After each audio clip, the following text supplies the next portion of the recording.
Mr. Anil, we are here during the Posidonia exhibition. Tell us a few things about your presence here and your cooperation with the Greek market.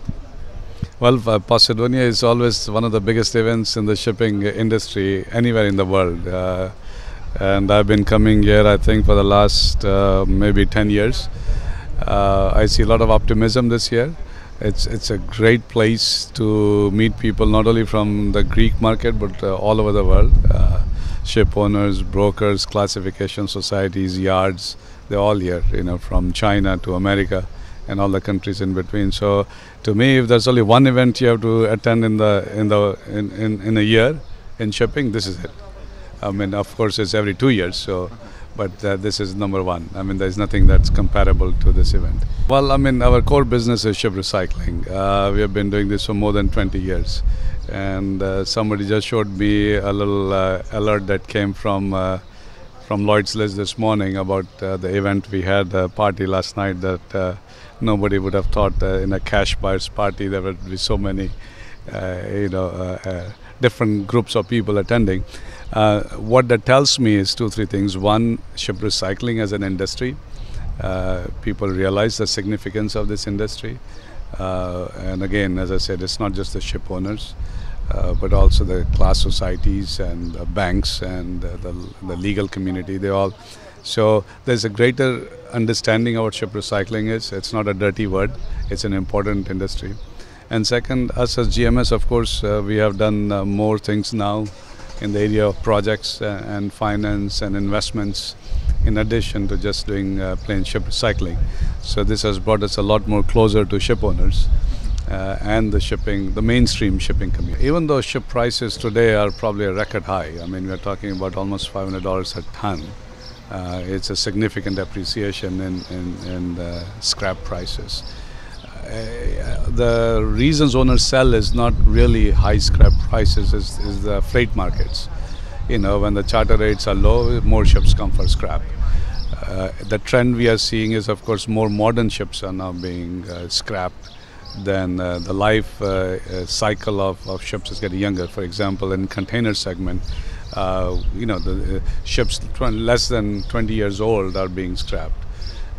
Which is very, interesting, because several years ago when I started the business, an average ship was 32 years old. Today it is almost 10 years younger, or 25 or 26. So the ships are younger, the ships are in better quality.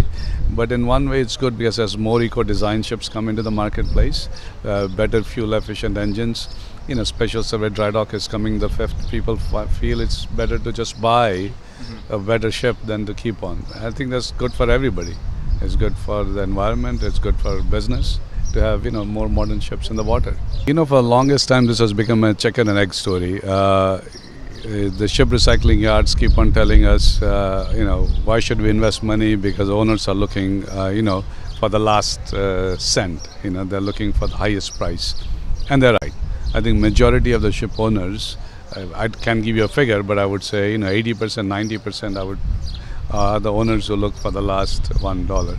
So if you want to invest in your infrastructure, obviously there has to be some kind of subsidy either from the government or a certain discount in price. For example, the Chinese government has announced huge subsidies for the Chinese yards. So all the Chinese ship recycling yards are doing is buying Chinese flag, Chinese owned vessels.